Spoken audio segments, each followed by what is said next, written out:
Reliance data సెంటరా, లేకపోతే రేపు పొద్దున అదాని డేటా సెంటర్, ఇంకోటి ప్రతిదానికి కరెంట్ కావాలి.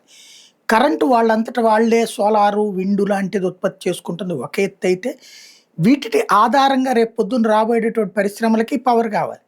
మనిషి వాడకం పెరిగిపోయింది. కరెంటు వాడకం పెరిగిపోయింది.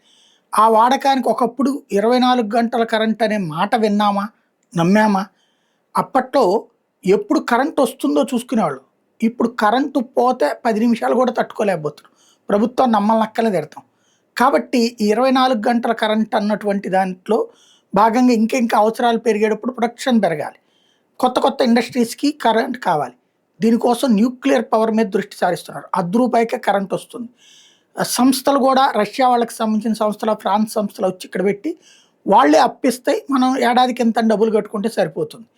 అయితే వీటిని ఇప్పటికిప్పుడు కొత్తగా ఏర్పాటు చేయాలంటే కొత్తగా అణు విద్యుత్ కేంద్రాలు ఉన్న చోట్ల కమ్యూనిస్టులు, చైనా ఫీలింగ్ ఉన్నోళ్ళు అక్కడ ఏదో ఒక పెంట చేస్తున్నారు. దీంతో ప్రభుత్వం ఏం చేస్తుందంటే ఆల్రెడీ ఏవైతే బొగ్గు ఆధారిత విద్యుత్ పరిశ్రమలు కొన్ని మూతబెట్టారో వాటిని ఈ న్యూక్లియర్ పవర్ ప్లాంట్ల కిందన కన్వర్ట్ చేస్తున్నారు.